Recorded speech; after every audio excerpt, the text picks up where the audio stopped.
రప్పారప్ప ఏపీలో ఈ డైలాగ్ రచ్చరచ్చ చేస్తుంది. పుష్ప 2లో అల్లు అర్జున్ నోట వినిపించిన ఈ డైలాగ్ ఇప్పుడు పొలిటికల్ రచ్చ రాజేస్తుంది. గంగమ్మ జాతరలో పొట్టేళ్ల తలలు తెగిపడటమేమో కానీ తగ్గేదేలే అంటూ నేతల నోటి నుంచి మాటల తూటాలు పేలుతున్నాయి. ఏపీలో ఇప్పుడు ఈ డైలాగ్ పొలిటికల్ రచ్చకు దారితీసింది.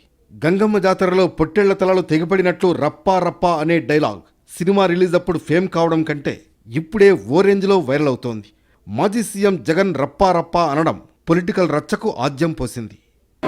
గంగమ్మ జాతరలో పొట్టేళ్ళు తలలు నరికినట్టు రపా రపా అని నరుకుతానని చెప్పి ఆయన అంటానంటే దాని అర్థమైంది. మరి చంద్రబాబు నాయుడు అనే వ్యక్తి ఇంత మోసం చేస్తా ఉన్నాడు కాబట్టి ప్రజలు అంత కోపాన్ని చూపిస్తా ఉన్నారు. ఈ రప్పా రప్పా డైలాగే ఇప్పుడు కూటమి వైసీపీ మధ్య డైలాగ్ వార్ నడిచేలా చేసింది. పల్నాడు జిల్లా రెంటపాళ్లలో జగన్ పర్యటన సమయంలో ఓ యువకుడు పట్టుకున్న బోర్డు వివాదానికి కారణమైంది. జగన్ పరామర్శ పర్యటన ఏమో కానీ 2029లో వైసీపీ అధికారంలోకి వచ్చిన వెంటనే రప్పా రప్పా అంటూ ఉన్న ఆ ఒక్క బోర్డు పొలిటికల్ వార్కు తెరలేపింది. టూర్ తర్వాత జగన్ చేసిన కామెంట్స్ మరింత మంట పెట్టాయనే టాక్ పొలిటికల్ సర్కిల్లో వినిపిస్తోంది. అంటే పుష్ప సినిమా డైలాగులు పెట్టినా తప్పే, పుష్ప ఫోటోలు పెట్టినా తప్పే, గడ్డ మిట్టనే తప్పే, గడ్డ మిట్టనే తప్పే. ఏంది స్వామి ఇది? ఏ ప్రపంచంలో ఉన్నాం? ఇదంతా డెమోక్రసీలో ఉన్నామా? డెమోక్రసీలో లేమా? వైసీపీ అధినేత చేసిన కామెంట్స్కు ప్రభుత్వ అధినేత చంద్రబాబు ఘాటుగానే రెస్పాండ్ అయ్యారు.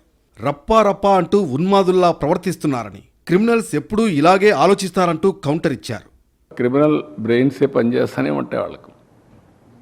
నరికేస్తాం, చంపేస్తాం, రఫాడతాం, రప్పా రప్పా. ఆ గంగమ్మ జాతరలో పొట్టేళ్ళు నరకడం అలవాటు. ఏ ఊరికి ఆ ఊరు ఇది ఇస్తారు, బలిస్తారు, పశువులు బలిస్తూ ఉంటారు. అది ఇప్పుడు మాట్లాడే పరిస్థితి జరుగు అంటే అంత ఆ స్టేజ్కి వెళ్ళిపోతున్నారు. మరోవైపు జగన్ ర్యాలీలో ఫ్లెక్సీ ధరించిన వ్యక్తి ఎవరు అనేది ఇప్పుడు ఉత్కంఠగా మారింది. రవితేజపై వైసీపీ అనుమానం వ్యక్తం చేస్తోంది. ఆ ఫ్లెక్సీ పట్టుకున్న రవితేజకు టీడీపీలో సభ్యత్వం ఉందని ఆరోపిస్తోంది. అయితే 1కి 10 సార్లు జగన్ నోట రప్పా రప్పా మాట రావడంతో నిన్నటి వరకు రెంటపాళ్లలో బోర్డు ప్రదర్శనపై సాగిన వివాదం జగన్ వైపు మళ్లిందనే టాక్ వినిపిస్తోంది. మొత్తం మీద ఏపీలో రప్పా రప్పా వివాదం ఎన్ని మలుపులు తిరుగుతుందా అనే చర్చ సాగుతోంది.